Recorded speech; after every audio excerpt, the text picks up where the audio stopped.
I just really clung to my mum, and I was really like a mama's boy, you could say. I just hung around with my mum, I stayed with my mum, ate with my mum, slept with my mum, and you know, it was all that growing up. We didn't have much growing up.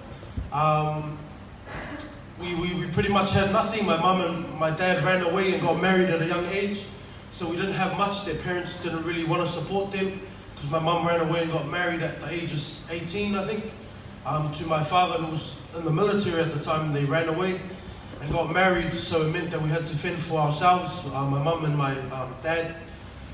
At the time, we weren't making much money, but we did eat and we did sleep. We went to school.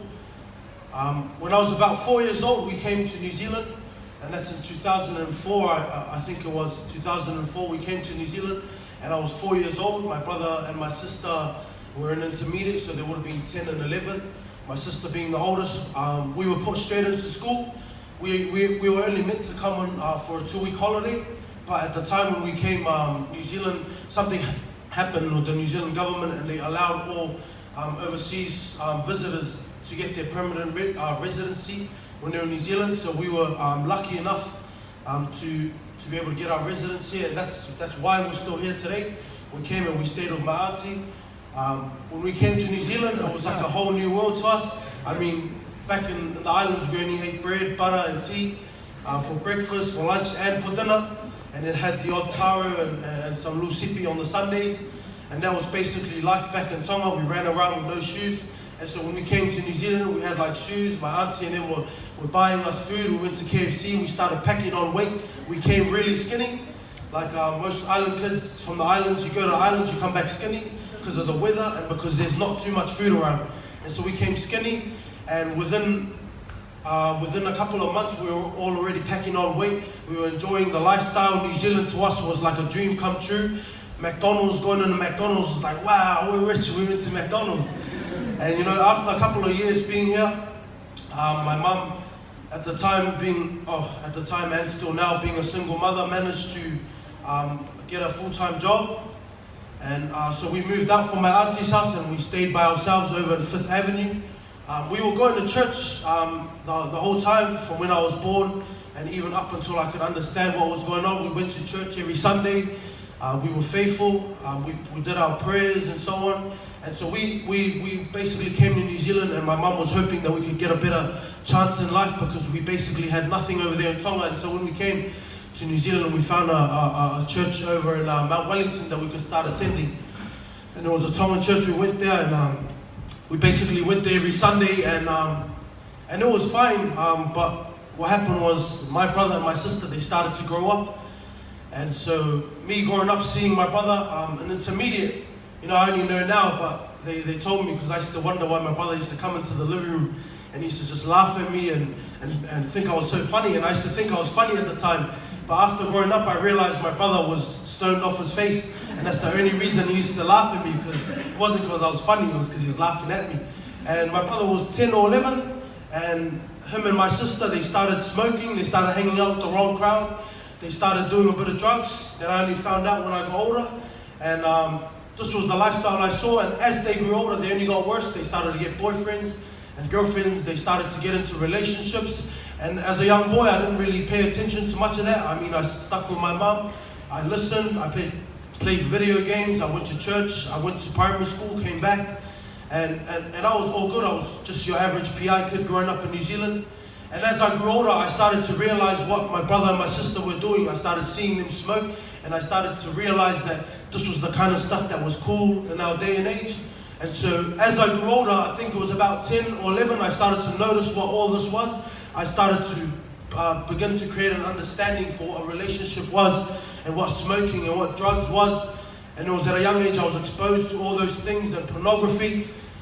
And by the grace of God, I didn't get too involved because I was too scared, and I was still a mama's boy by that age. My brother and my sister by this time had started getting gang affiliated. My brother started hanging out with Pastor Dalfa, and this was back in the days they started hanging out, they started doing drugs. My brother went from just coming home late at night to sleeping over at his mate's house, and went from sleeping over at his mate's house for a couple of days to weeks, to 2 weeks, 3 weeks, to months, to moving out while he was still in school, he would sleep at his friend's house, come pick up lunch money from home and go to school. And so I started to see this. And what happened was I started to miss my brother a bit because I had no father figure, no real person to look up to at the time. And so my brother started going off on his own track, and I started to realize, oh shucks. And so for me, every time my brother came home, I was like excited. I was like, yeah, I get to hang out with my older brother, and you know, I felt kind of cool. I felt kind of like the man. And he eventually just started pushing me away because he was unsaved. And so I realized, oh shucks, like, because in the island culture, if you're young, you don't hang out with your older brothers and that. And they kind of say like something like, get lost or go over there, hang out with your own age group. And so I started to do that. And I went to church, and I was an innocent kid. I came to church back in Henderson, and we came to the Potter's house because my mum started seeing the way my brother and them were, and they were just getting worse. And she heard about Pastor Dalfa's family, how God had done something powerful in their lives. So we ended up moving over to Henderson. My mum just came one Sunday and said, oh, we're going to a new church. And we were like, hey. And we weren't too happy about that, but we came along anyways. I had no option because I was still 10 years old. And so we came along, my brother and my sister, a different story. My sister came along, she got saved, praise God, but my brother's still stuck in his old ways, gang affiliation, relationships, drugs, alcohol, hanging out with the wrong crowd. He continued in his ways. And eventually, as I grew older, when I hit the age of 13, something happened to me, and I just radically went from a boy that loved coming to church eventually, and like liking what was happening in the church, I became lukewarm. I became two-faced. I started living a double life. I was in church, and because I started at St. Paul's College, I started to see a lot of this happen in a lot of people my age. So I started to see, oh, all my boys have girlfriends now. At a young age, 13, all my boys are starting to run away, wag school, run away from home, and I started hearing about all this. And so I thought, oh, why not give it a try? And so I gave that a try, and the whole time I was in church, I started influencing a lot of people in church. I got people to live a double life with me. People smoke weed, and they lived a double life. And we came to church, and we played the Christian act. And I was the only one that got pulled out for it because I just started getting worse and worse. We would wag and go sleep at different girls' houses only at the age of 13, and then show up to outreach the next day. I would go and sleep there, and then my mother started having sleepless nights. She was wondering, like, this young boy I gave birth to back in Tonga, who used to love me, he started wagging. I started being rebellious. I disobeyed my mum. I did what I wanted. I said, well, if my brother's not going to accept me for who I am, I'm going to find my own boys. I'm going to make my own name. I started hearing that it was cool if you got into fights. I started to chase an image. I started to get into fights to school just to have a name. I went to St. Paul's College only because I heard that school was known for fighting. So I went to St. Paul's College. I got into fights. I heard about all that. I was rebellious to teachers, never listened in class.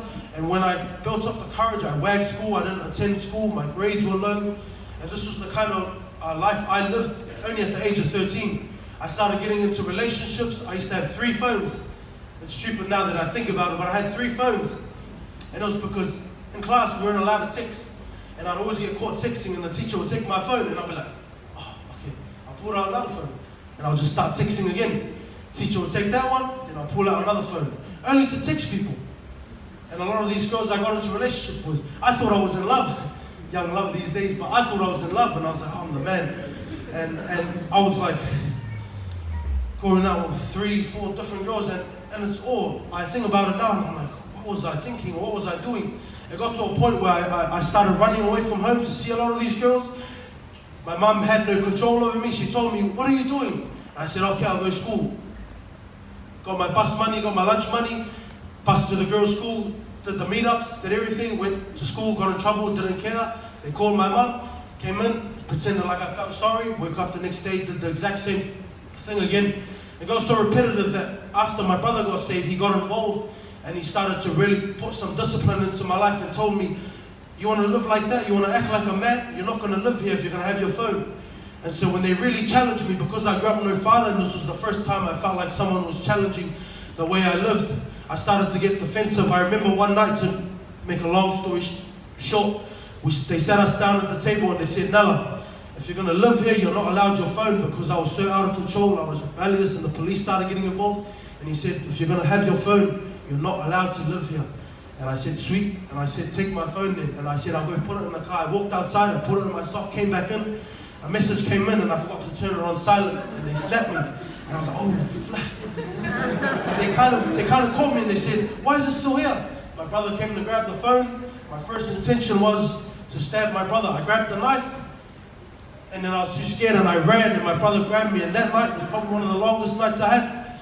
I had a full-on scrap with my brother. I was fighting him and I was swearing at him, cursing my mum, cursing my sister, telling them, you don't know what I'm going through. And I cursed them, and I remember smashing the window. My brother had me by the neck and he was holding me down, and he was like, you leave your family that loves you. We came to New Zealand just for this, just because you think you know what you're doing. And at the time I thought I knew what I was doing. I had my boys, I had a couple of girlfriends, I had a successful image. People looked to me, people talked about me, they called me a scrapper, they said I was good at rugby. And I said, these guys don't know what I'm going through. And I said, who cares about them? And I got into a full-on brawl. We were bleeding, the police came, got involved. And they told me, if you're going to continue being rebellious, you might as well move out of home. And I said, yeah, sweet, move me out of here. I don't even care about my family. I came back out, my sister and my mum were crying. My brother was keeping a good front for my family. As the police escorted me outside, I looked at my family and I'll never forget it. And I just said, I swore at my family. I said, stuff yous. You don't know. And I walked off. I took my belongings. I went and I moved out of home. And that's the last memory I have. And one thing that I think about now, I talked to my brother and I said, I don't know why I did all that. Why would I do that to my mum? And I told him that it's got to be demonic. I remember one night my mum took my phone off me. And I was sitting in my room and so confused and like, these guys, why are they being like this? Why can't they just let me do what I want? And I remember going to the kitchen and being so angry. My brother was at the boys' house at the time. Being so angry and just walking into the kitchen and walking into my mum's room and being like, give my phone back. And she's like, nah. I'm like, give my phone back. Nah. I kept asking. By this time my mum started crying. And so I said, yeah. I walked into the kitchen. I grabbed the kitchen knife. I came back and I walked into my mum's room and I stood there. And I stood there and I said, give my phone back. And she only turned to see me there with the knife, and I was ready to stab and kill my mum. I was ready to stab her because I thought she didn't understand the relationships that I got into. She didn't understand the image that I was trying to protect. And I threatened my mum with a knife that night. And I'm not saying this because I'm proud. I hate to bring this up. And I threatened my mum, and this was the kind of image I chased. And I look back now, all I can say is that I was chasing an image. The story of my life pamphlet says Nella had a successful image, but still found himself empty and searching for more. And that was exactly me. I tried to be tough. I tried to fit in with the crowd. I tried to do whatever they did because it looked cool. And after 8 months of being put out of church, got what I want, I had the successful image. I was broken down inside. I was at my auntie's house crying, trying to find a way back home because the police had put a restraint on me and said, you're not allowed back home. And so I found myself, after 8 months of doing what I wanted, I had a perfect image. People at school respected me. I made a name for myself. And I found myself still empty and still crying. I ended up crying myself to sleep. I started trying to ask God for a way out. This was the first time in my life that I cried out to God, and I said, God, you got to help me. I've rejected my family. I saw each and every one of them. I'm in different relationships I don't even care about. I've ran away from home. My grades are low. I've got nothing going on. I'm only 13, you've got to remember. Some of you may laugh, but this is the world we live in. People go through all this at 10, 11, 12, 13. It's only getting worse. And I went all through all this, and for a young boy at the time like me, I couldn't handle it. And one day God did a miracle. Long story short, I managed to get away home, and when I came back to church, I went home and I missed my family. I hugged my mum, my brother, my sister, and we went back to church that Wednesday or Sunday night. And I came to the altar. I lifted my hand straight away when Pastor did the altar call, and I got saved, and I got radically saved. I hated Pastor, I hated this church, I hated my family, I hated my mom, my brother, my sister, I hated everyone because they never understood what I was going through. I came and I got saved, converted. I heard about a man named Jesus who could change my life. Because I'd done everything at a young age, I said, why not? gave my life to God. Since the age of 14, I've been serving God wholeheartedly. He's changed, transformed me. I was once broken-hearted, chasing an image. God gave me an image. I was lacking my identity. You see some of my photos, they're not up there. Some of them I'm like a pretty boy taking photos. And another one I got a full shaved baldy because I thought that was ruthless. Look at that. And I look back and I told my brothers, I go, why did I change the way I dressed all the time? And I said, I know what it was. I was lacking in identity. I didn't know who I was. I was trying to fit in. I tried to be a gangster, tried to be tough, and I looked funny trying to do all that. I got saved and God gave me an identity. I know who I am. I no longer have to dress like a thug, act like a scrapper, do this or do that, or be popular. God gave me a confidence and He said, I'll take you as you are. He's transformed my life. You know, since I got saved, my grades were low. They shot up in school. I made it out of school. I finished school, got my level 1, 2, and 3. When I got saved, I went to my mum this one night and I got on my knees and I said, you know what? I'm sorry to you. I'm sorry, Mum. Because there was just one night I realized, man, I rejected the family who loved me, who tried to do things for me even though I was rebellious. My mum grew up without anyone to help her. She was a single mum. She went into schools just to get us food. And I apologized and I was in tears because I was sorry for what I had done. And I told my brother, I said, it's got to be demonic because I grew up loving my mum. We went to church, and to have that turnaround to where I was threatening my mum and wanting to kill everyone, I said it's got to be demonic. But since then, God's changed my life. I love my family. I love this church. I love pastor. You know, since then, God's helped me. People say, you've gone mature. I was like, I just got saved. That's what happened. So I just got saved. God changed my life. Since 14, it's been 4 years later, I got married to my beautiful wife, Leo. We're now married. And you know, God's done something powerful in our family. We had nothing. Glenda, could we have that photo, please? This was the house we stayed in Tonga. Could you pause there? That house is about the size of that bathroom, smaller. Could you go to the next photo, please, Glenda? In our house, we had one bed and a door. That was our whole house. This is how we lived with 5 people in our family. We grew up like that. My mum slept on the bed with me, with my dad. My brother and sister would sleep on the floor. This is how we lived in Tonga. This was the life we had. We had nothing. We scraped our way to Tonga. And if it wasn't for God, we wouldn't be where we are. Now my mum's doing a degree in nursing. My brother and my sister are both married. Even I'm married. My mum no longer has sleepless nights. All her children are out married and doing the will of God. And I have my hard times and my struggles as a Christian. But to every young person out there, I can tell you that the best decision you will ever make is to serve God. I'm not saying it's easy, but I'm saying it's well worth it. You don't want to end up being a statistic. I could have been one of those teen people who would have committed suicide. The way I was going, I would have committed suicide. And who I was back then, our family would have ended up broken with nothing. But by the grace of God, that He came and intervened, and He grabbed each and every one of us and He changed our lives. And me standing up here today, I'm nothing but a recipient of God's grace and His power. And I'm telling you tonight, if you would hang in there, if you're here tonight and you're not saved, give your life to God. Maybe you've tried everything and you're broken. Jesus is the answer. Jesus is the only way. He can set you free and He can change you and He can make all things new. You do matter. The Bible says you were fearfully and wonderfully made. And that's who we are, and that's who I am, and that's my story, and that's what God has done. That's also what He can do for you. Why don't you give Him a try tonight? Let's give God praise.